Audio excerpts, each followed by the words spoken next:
Aujourd'hui, un épisode charnière où, entre autres, je vais te partager une belle astuce pour retrouver ta joie et ton calme quand tu veux. Hé, tu as un tournant de ta vie parce que tu as plus de 50 ans ou que tu ressens des besoins de changement dans ta façon d'être. Peut-être que tu désires être plus en accord avec toi-même, comprendre ou agir sur ton monde intérieur. Alors ce podcast, il est pour toi. Je me présente, Patricia Homer. Je suis passionnée par l'humain, la relation à soi, aux autres et sur nos fonctionnements internes. Depuis 2021, j'accompagne des femmes comme toi qui veulent révéler leur potentiel de possibilités pour construire leur vie en étant pleinement épanouies. Il y a 10 ans, je suis partie avec une copine, avec 2 ânes, pour quelques jours. Alors, on a essayé d'estimer qu'est-ce qu'il nous fallait. On a fait nos préparatifs, que ce soit pour nous, pour les ânes, pour le campement, pour la nourriture, parce qu'on partait, c'était en race campagne, donc on n'était pas sûr de trouver de l'eau aussi. On a essayé d'amener quand même des pansements, de voir un peu tout ce qu'il nous fallait. Et puis, quand on est parti, on s'est rendu compte que finalement, on avait même amené trop d'eau. Bon, c'est les ânes qui portaient, mais on en avait amené trop. Par contre, pour les duvets, les nuits étaient fraîches. On n'avait pas pris des duvets assez chauds. La nourriture, on aurait pu prendre des choses différentes, peut-être un peu plus légères à porter, peut-être aussi des soupes déshydratées qu'on pouvait faire. On a fait un peu le point quand on a fini nos 3 jours. Bon, on a vu tout ce qui nous a convenu. Et on s'est dit, ça, c'est bon. Et on a vu tout ce qu'il fallait qu'on améliore pour une prochaine fois parce que on comptait bien, ça nous avait vraiment plu. Ces 3 jours d'escapade, c'était génial. Et on comptait bien le refaire l'année d'après. Là, tu vois, un bilan, dans ce que je te disais sur l'épisode 7, c'est vraiment ça. Et aujourd'hui, je vais faire le bilan, donc Révèle tes possibilités, c'est tout nouveau comme podcast. Donc au mois de janvier, je suis partie un peu dans tous les sens. Comme je te l'ai dit, je ne suis pas forcément très structurée. Donc, je suis partie autant de te parler de la confiance, de demander de l'aide, d'observer son stress, de nos façons de réagir. Je suis partie un peu dans tous les sens, comme ça, pour tester.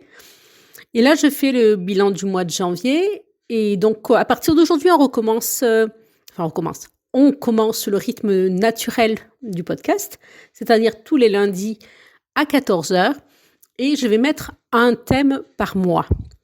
Donc, pour le mois de février, je vais mettre en thématique les déclics. Donc, on verra sur quoi je parle. Il y aura peut-être des interviews. J'avance au fur et à mesure. Mais ma thématique, ça va être les déclics. Donc, voilà, un petit épisode transitoire. Et je ne sais pas si toi, tu as exploité du coup les bilans, si tu as un peu gratté dans cette façon de faire.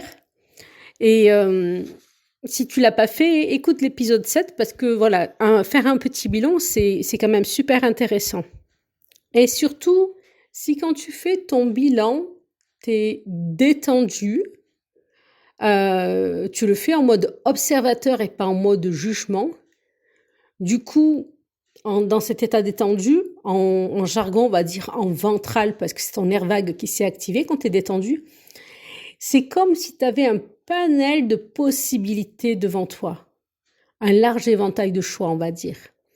Alors que si c'est ta peur ou ta colère qui te guide, c'est comme si tu avais des œillères qui se refermaient et tu n'as plus qu'un choix très restreint de possibilités.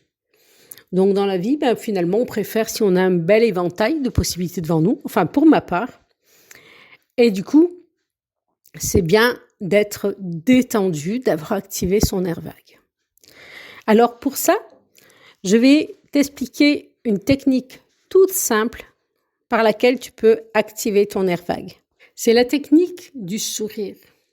C'est-à-dire que même si là, tu es un peu dans un état bougon ou pas très motivé ou en colère, peu importe, il suffit que tu te forces à mettre un sourire sur ton visage. Tu peux le faire pendant que je te le dis.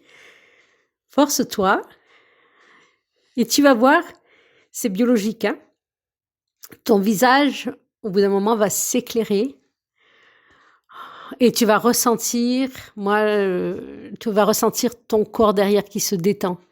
Parce que ton système nerveux, il était dans un autre état, mais il se dit, oh, tiens, là-haut, il se passe quoi? Parce qu'on a plein de capteurs au niveau du visage.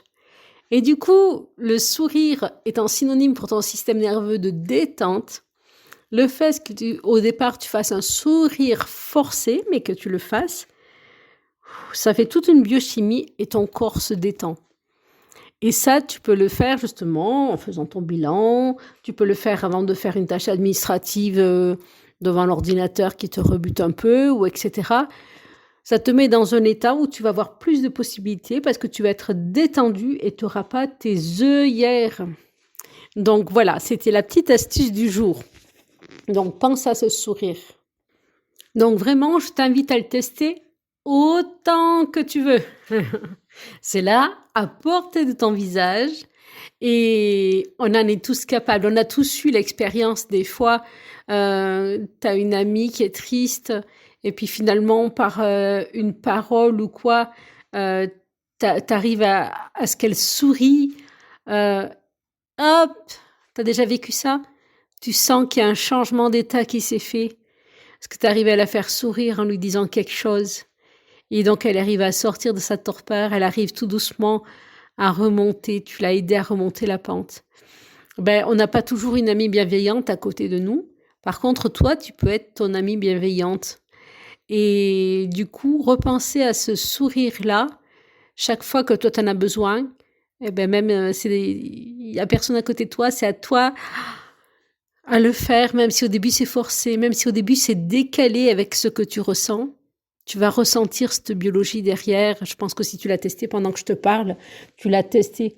Il faut le tester et le ressentir pour voir vraiment ce que ça fait. Donc, la bonne nouvelle, c'est que je continue. Vous êtes nombreuses à m'écouter sur des plateformes d'écoute ou sur YouTube. Et donc, maintenant, je te dis à lundi prochain pour un premier déclic. Bonne semaine! Alors, vois-tu de nouvelles possibilités? Et merci d'avoir écouté cet épisode. Si ça t'a plu, une belle chose que tu peux faire, c'est de t'abonner sur ta plateforme favorite. Alors, à bientôt pour un nouvel épisode de Révèle tes possibilités.